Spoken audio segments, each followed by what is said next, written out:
Tunga hugit akveni pivalle yularinelo migapta uvanga uyaw perkani kalwa akvang mi uta katigiyak katakwa tuhak begigarne akaptigo hivulang me pivalle yutakwa ukalang ne akakit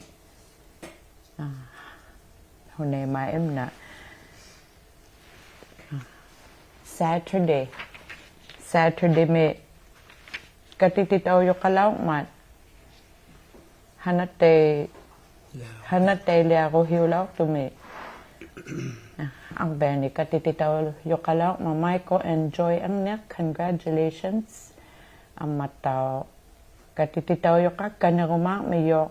tamani May 16 ngulakpat Kevin Kalwag ningaw tao mataw panya Kristo Kalwag amma Erin Akerolik katititaw yung miyutaw tamani ang veni May 16 ngulakpat ang malu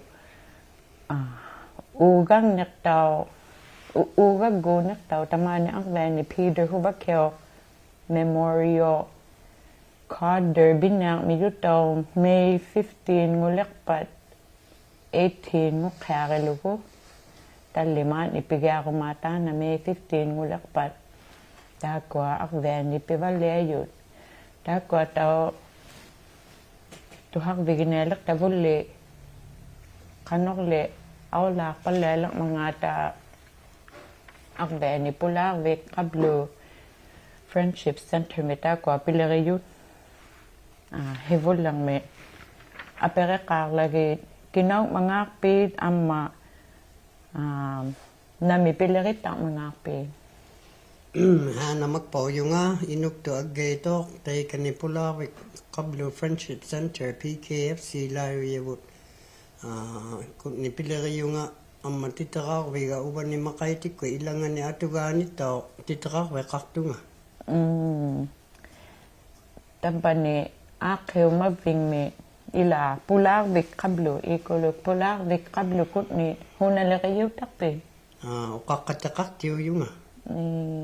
Community Council Coordinator lagaw yun. Ukaw herayo lo pigita makwa hunakaloy aw layok mga ta pilarayak ni. Hibul lang ukat nakakalag lang nga. Pilarigelo to nga pula wikut ni 2020 so 6 years. Tay kanipila kayo malaki mayo nga July ngokpad July nung nga ni 6 years ngo tinalak to nga tay kani ukakatakak tiyo yu kitumianok upak taw yakangap ta ikadyo kaya toluta nunaling no takuyaw yung mo awlahok mayugot ikadyo kaya tasugit kikak to ilang nga to amma tamani kati makatigiya kata may yugat ta ataw her tasugo pinahwa ko hiyo iluani kati makatayo yugot kakitaw yakut hulari huwa kayak mga ta kati maloki kati matamayong may yugot ataw tsikot Pilakiti tau takat tahun namanya yapalyaw kiti chilo tauwan ni pinahwa ko he ataw he pianik pa nakiti sitang lutalo ni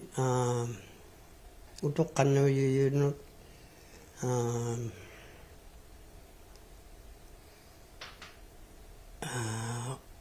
kau yihwa biyo may yugap ta ang lakiti chihwa takayak mga tata ko katak ko sugit ihumaleo atau ila ihumaleo ti ila ihumatavut unai mau kwa ublok heutino ti tarak palela suge ubani na pina tu he atau chike ubani pina tu he atau chikuten ailo tau ta yugut nam kalu tau ta amma kayu hilalun O kau heri kanit aktulo aktige takwa ikayok tau ya kaya kalakanga ta naluyo kang pa kano kau jigak tulo akayak pat ilipit mo. Ihumatap tit no tuhak ti chita yuyut nali amea kaya ko yi nayang nakpatatay ko aperiolo kaluti upak tau hoa tu kika tu ilang tu tay ko aperiolo kasuti angya kaangata titarawing mo titarawip tit no kangat sinang mo ukaluting amma kati makatigel lagalo ni tigo apekolo ni kitut tay kung ano nalalang mo aw lakwa kaya mga ta amma tay ka nga akit kugaw lang lutik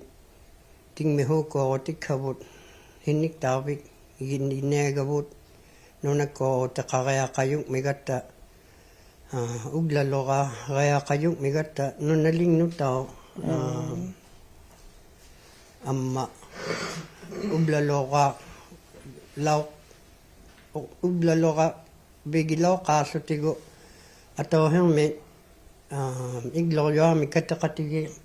nilokat tayo yuyugot kati makatigit yung kita ko ilang ato na ataw hewa katigit sa ni gutik kangan no Takwa le ay igingit takipat tau ang night ang utit nutakat inakuti yavut anini ayok tu tamak kwa kaluit tau ihumagit taktihiw. Anin na ayok ang ata pijutigit go ukyo niglinalot siya may taktilugo nalautik ko sa pingwati siniluk tahok tugot ukalutik ko tayo na ako palulagabot tayo ko na tuhan naksuta pingwati sihok tugot ikakama ko kalu pingahot ubalunin mikano o kalukta ko ni mayakangata kanulukta ilin na ako tikaniglo ni tuhayunot ubalunin kowe hop ti chiu ya me awa hop te iglak ti chi hoa hop te yok natuni ukaluk ti chi tasut amma atiluk ta titrak ta usuti halak khaga khagalung ni new verotik khagalung ni halak khapta mayu Huna ko vege na pakilaw pero tamak ko nga pitit sitiluti. Take na nalautik ko na kowe na kayo hok to ukaluk talas la ukaluk talat ukaluk ta che ranga ta ami ho hullo anak che me ho man amma iliti begin na che me ma tu ha ga ya me asubi Ema takwa le ay igingit mikmata awyakut ukyukut takwa le kanong le awlatit siyo vehe. Kowegi yu loawi ya mikni aki kuini lumeyo yugo amma aperigupta ihumatapti no angyak pat kayu hilo ni tayna ihumalari himayabut uktu tigi ngalugo tamanit na tuwang me aw lahak ti chiluta aw yakuluni nalwati chiluta nalwati chitak kimalak tigo makoyasluta ukiyuno atugong imeaslo ning kitumelu kinamecha nalwa goakto pitihukabu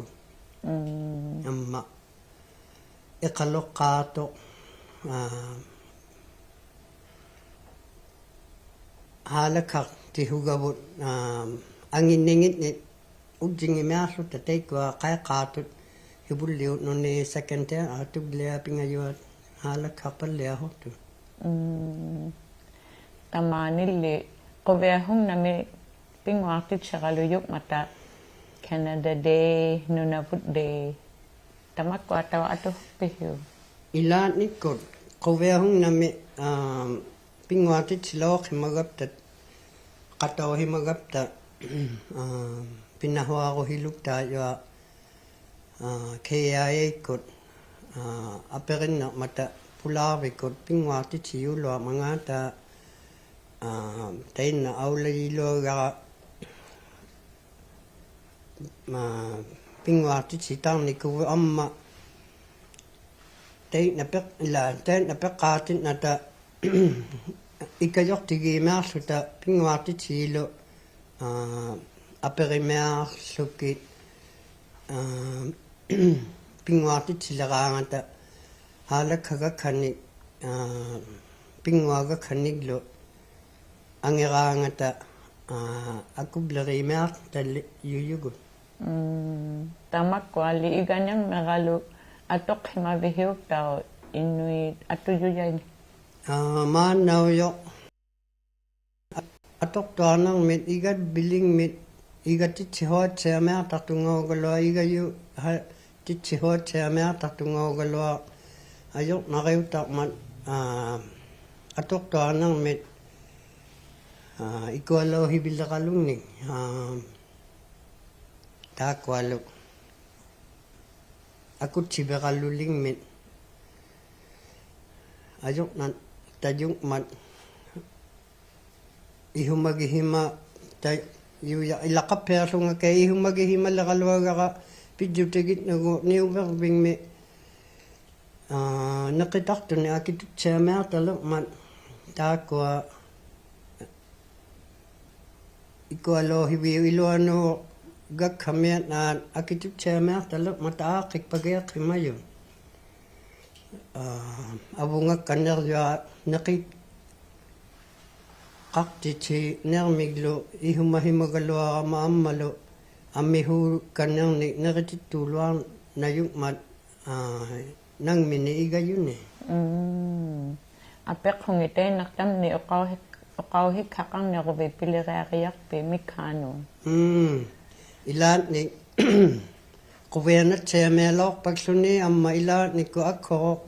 na tsemelok tayuyok kihiya ilin na titaw himat tsemelok ta ikayong ni kat tsemelok tuta ko ilin na kaya tang ni kubut ikayu tilit tsemelok tini kakitap tini humap tini mamihay nang mik ikayu tsemelok wabing tut ikayuba lakimat gyo tsemeliga tigo o kakatigi taksuta na ugjang nakto ilin na kayakta ni kuwa atu takat tseme mata ako kuli na tseme yung maama peyanik ka ngapta kanok timibo kahunyang may ilin na tit tautak himagapta ihumaalumeng iluta innatang nengit napta ta kuali hivonik haptik no ihumagiyakak pili makuktuno ino katiptino now tay malwa itwa ilin na titsi ilin na tihwa na takti kano anniw manang mino na mo kalugpata hunani naritatulo ayak mga tamat ko ay ihumagigayong natutwit perok palening maliksugin nung namortan ningit ilin na kima kung nataktuit kano anniw manang mino na me ukayok taktut may tamani piluak tumin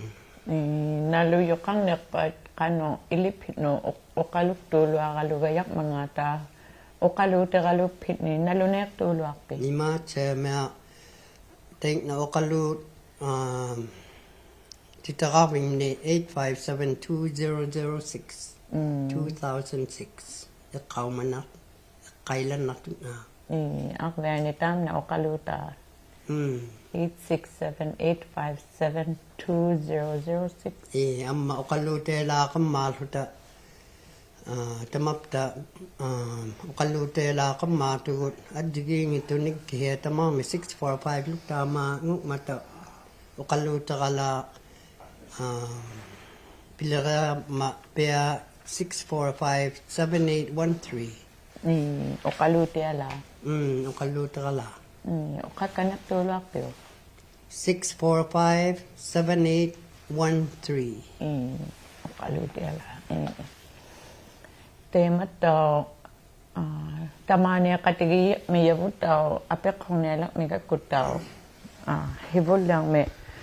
nalunak tulak mga pit mat hana apek kong tulak lawat ki tam na de apek kong nilak may yakat daw hibol lang may kinaw mga pe ukak tulak ko vi amma kanok pilira kaktang na mga pe tampane pulakit. Uvanga Jimmy Napayok Pulakvikut ne men's program coordinator yung for Arvet. Tabbane Arvet ne August me pigelaw tunga angutinuin na pilerit tarama men's coordinator. Hunalokayo yan ne pititchita sunga August me tabbunga tikitlugo nipkuleove leoraluk qateqaq tarlunga te hunamikea pineeraangama advertise qaaqattaameyakka arvearpalukuluba ubbaluba Facebook te post lunga atileortichi tarama oqaluuti ubbaluba email or qayoqartamearlunni uvamni takuyaraangata atileortuuloortu te aralu ipkuleorvi eqalleaqateqalaorlunga qinalugaqqiuqateqarlaorlunga te pititchiu yameeyunga nilu yameeyunga arveene Takwa ukiungi at igik tangittu.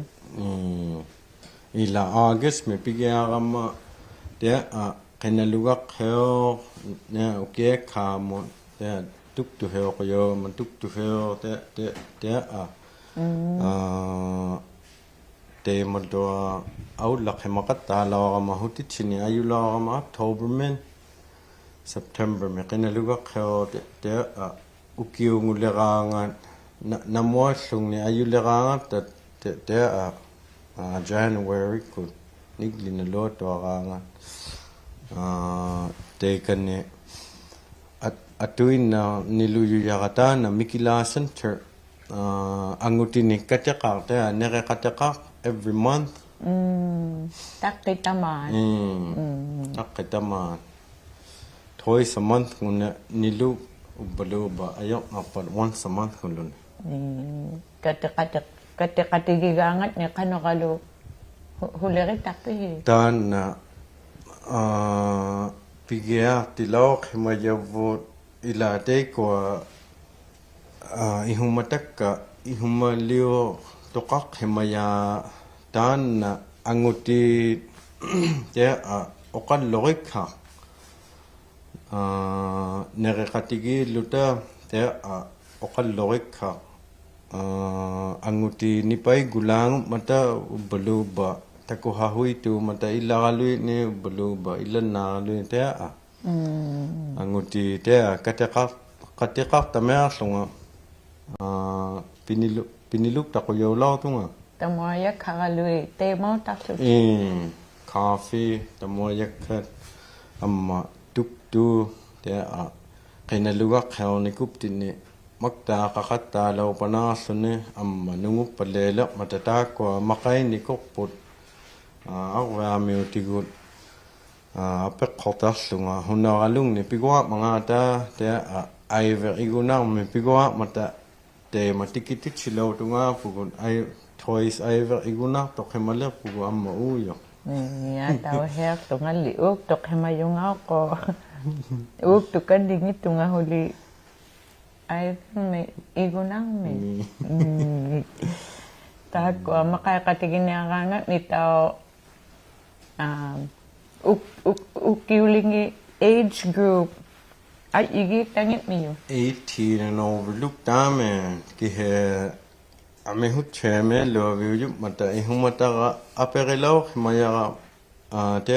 18 to 35 ngumea lugin and then 35 and over ipakago or kanukete ihumalo nam kamelo khmayo magweluta te makailelo uko makuktogalui ilanna lui ni pekateka galu tulo sotona pata pekataulutin amma amihu cheme mata atileotu te 18 to 35 ujjana hokto 30 galu pango mata and then atileo 35 and over amihung itu nangusutin atileotu ami hone khau yu makung ne khai makung ne khai te vom no to kalo khemayo 35 and over ni atileo te chit yu lo ya pe amuyo hui tu te te wheel of names baluba amo kai lunga te piyugama makai kateka kalung ne legama baluba hanak kateka te random or fair ngutin nilujugat gatigum ta kwa makakatigin niya kangat na kanupiyo mi hayo Facebook could there fishing trip baluba alva balukut atilera tonne der piyo mi huktu piyo mi ha raqaq tu yang mi hoktu ngade piyo mi hugula mata ino katibun ta kwa kau imaya butau makain yang may tamat kwa kalui ameka kate giga ameka kate gilugi makuk to kaluptit no hunami ukawagayak pe makain yang may or tiya kalu ino katakatsa nang may ta kwa ihumagi na yuyabun makaya kalo niagangap ta kamuti hung chagalo mga ta kawihat siya maskido atong na kanui ngitya mga kawihat makulle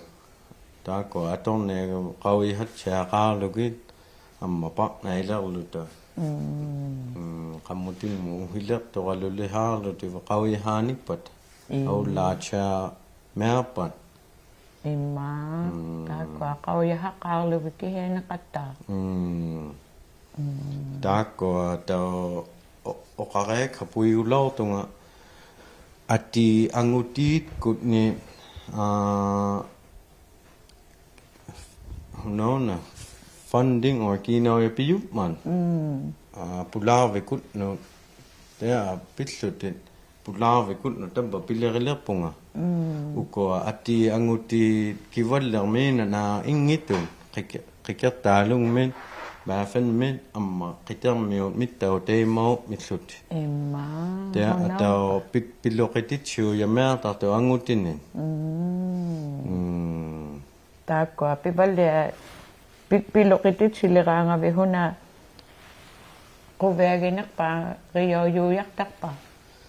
ta nakinalugak kherne kuve nakayulaw khimayo kuve huk talaw khimayo jarit talawak pitang ngangata tanda amma hanagalulirangata pianik kangata kuve huk gulan te amma maqairalukkaam ta utiarpalleeleraarve ikittartoraluinuiteleraangata quveennariummiyo Imma ihumagiakka chat yua hanaralugealerupittao taqayauhioriakka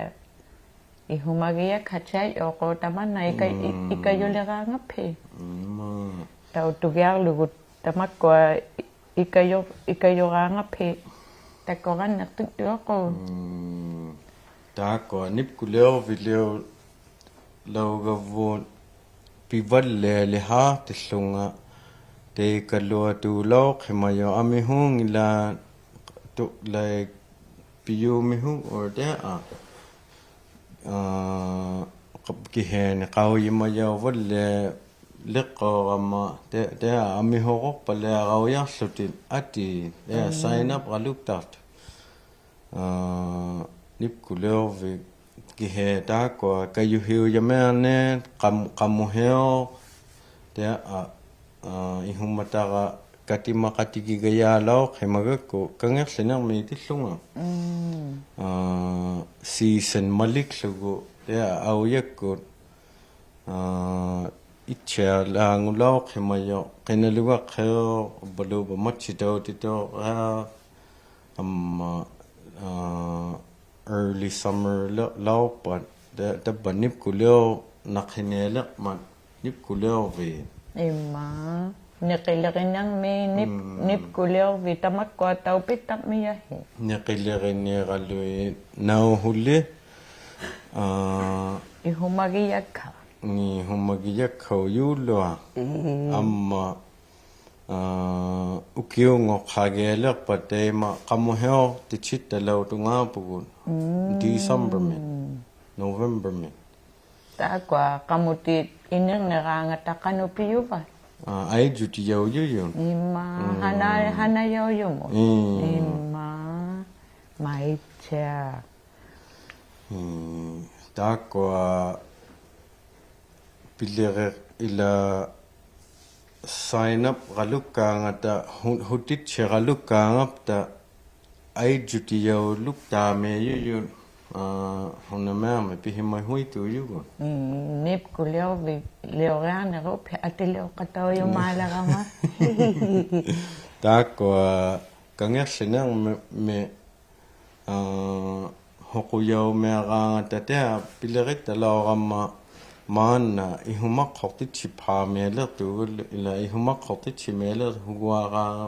tea arveen naamak tormut tea anguti tau kateqate qalukkaangakkin apeqqumeemaayakka hunaralungni takkuguaralugayaq mangaata tabba unaaliulaorivut last month amma aullagayukkineeleq migamma tea bisiuyamearna miyuguugaluahulli arveeniikaama taanna tao pigeaqa naamiyo auya amma innikkaqaqalutcheelerpat cabin leo naamiyugu tabbugut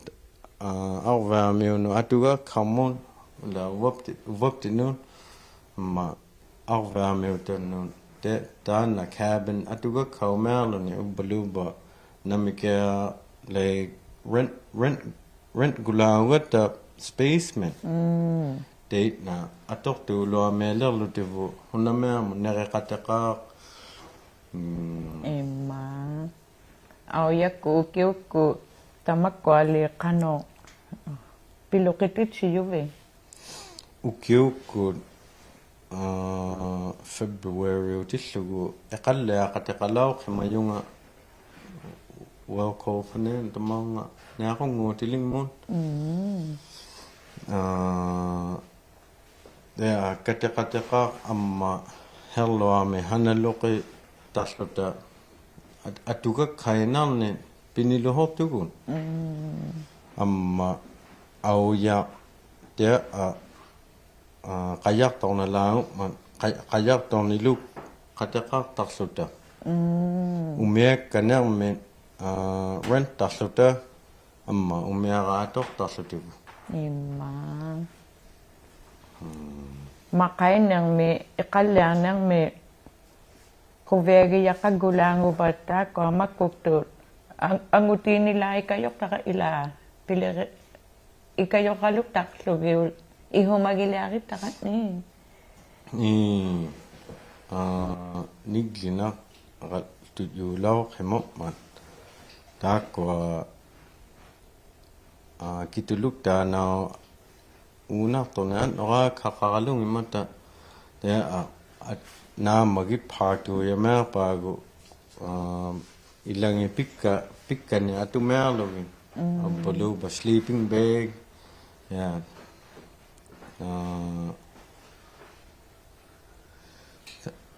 pak na katigi malugin kawi maluk ta na ata hunanami mga ta Apek ko tiging itay naktam ni Luni o kauhi kawang na kubitaw upoy nga merso ni. Dan ati anguti amihut yu matataw kikyap talong min amma kitang mew min amma kivalang min nauyani pekaslo ni kangyak sinang min amma akveni ihumaleok himatak ko tunik kwa namukan na ilihiyulo mga tate itong men hukalung na ngata kaoy matitsu yameyup mata kalla katakak na nakakama ataw pinayakap ta tema kalla kataw kalulaw tungap ta igluling me utak taw tema aivek ho kaluhok to ta huliratit si umeng aleo amma ihumataka aperilawak ko taana taw ihumagisugo tuwayang nelakman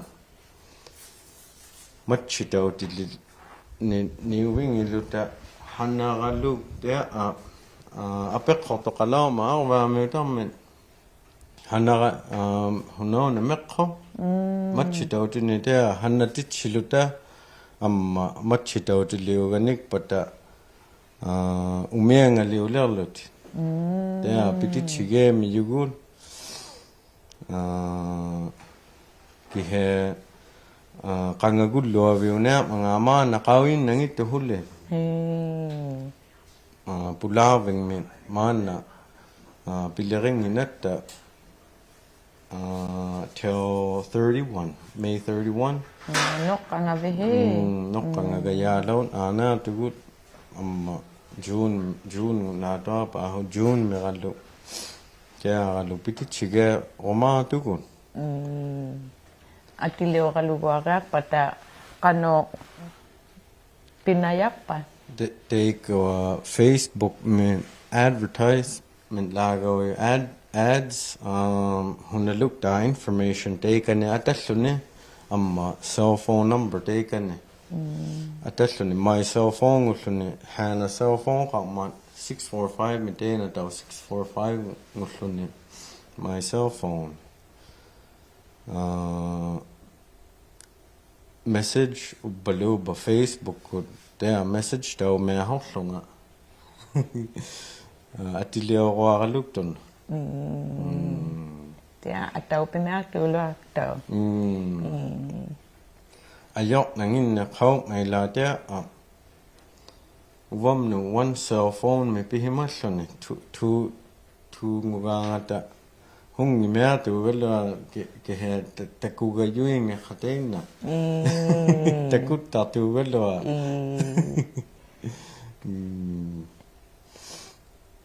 Tamat ko ataw nunaling ni ay anip taw o kakatakalaw migap ta pilira katigip taga pinip taw kangyak sinang me Noel aw lakit siyo yayuk mataw kano similar ay ingan ite pilira ka yayubihi akbeni kanyaklinang ni Tako tunikwa tamonga each community mo tako tunikwa pilirangit nun la tamonga lau khimayun wow ko der ikayok tigitaklu au la tattu pilirangay la kau imang loving ina kuhuno mga takwa nauya meuta kangyak sinang meuta amma tamani akveni uvangaulluni ikayok tigi rau yame ma yugatta kangyak sinang me igloryo leoreqala ila cabin leoreqala ta tema tawani qatawlo tunga punga cabin me ikayora torlunga tavane hanalau tu gloyo ngana cabin me tamani tawte apina tugut tan ki he gathering galui angutinun hunona piyageli wamno amma hutichil nelerama hunalukta nama kalwa mangata ihumaleo khimata le material galui hunona mangata eqnaya khima wagera lugya qallati nami hananya mangan de amma hunalukta nama khippata ta ko hanaya galungne material le uktu tigilugu qamuheora gaangata ta ko qamutikhay aksunan nami hananya mangan napukhan ta ko lukta itcher liqalugit bihorap tigu and then there are advertise and or to hak the chinilulerlota community mo atileo tu ukui nga me lerni te ta ko tao fishing derby na matayla tamane akbeni kamuhyo galuk tu tema atut pa kumalang nalak ko tao te mato atok tako mata ta ko kamuhyo angilangu ma kiwala milot ya every community me ko te kamuhyo te chilaw khimayon 60 galung yo ko kanuke te ya kamuhyo te chilaw khimayon pulaw kiwala men ya box kangilaw to gulle nami box kalaw mga ta meo kamuti na men apek ko wagi malaw ya kata box leo kataw na bit hunona kuwe hung nam kanilo gaya law ma time karon ni law khimayugo au larvik kharalui manila de ai humagi mara qarab tigo amma hilla tabba ikpakhane maqay qataqang ne law tunga walwa de atileo tichilaw mitlunga qamutik amma skidur ready himamela suti ki he qukang na namersone mahilalu loqin namersone te pingi jutigila sutevu te manoqqanga te tawlerpugut ila noqqanga te tawlersuta te pingi mela suta kaphene makaya kata kayo ve kano atilio yuvan at iging miyadan aqalla qati qalaw khimagama kiu kana 9 ngulaw khimayun skido tikannamne arve luane amma qammutili lingi box lingi der rent suta ami hu neqhay malik tu luana mata der ni der maqaylaw khimayun hunay ma second question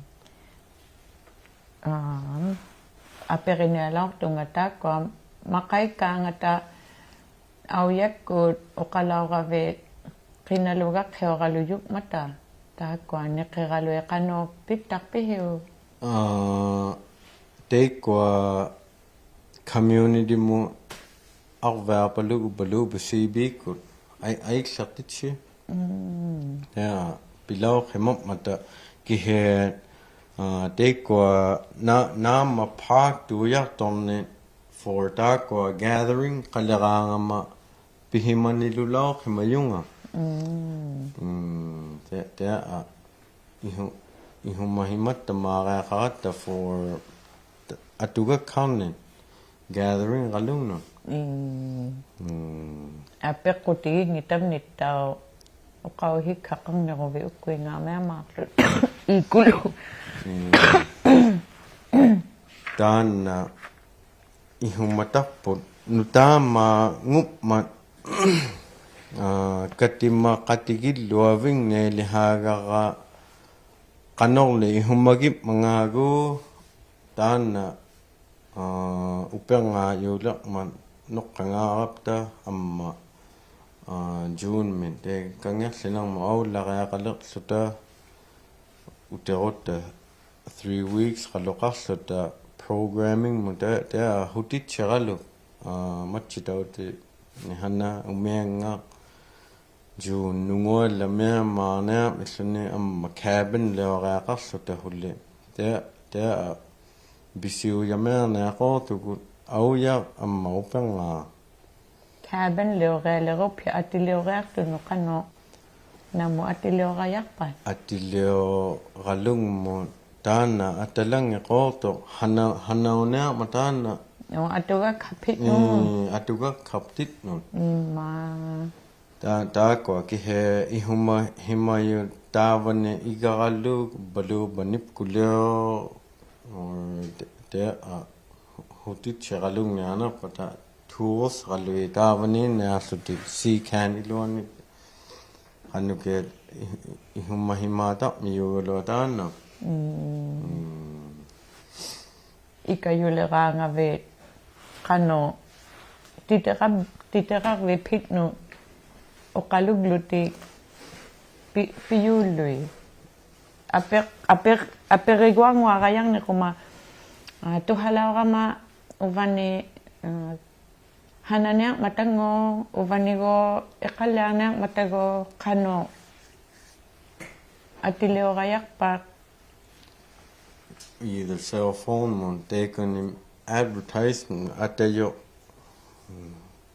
645-1215 no qorna 1215 my cell phone then a message to mail at the hotel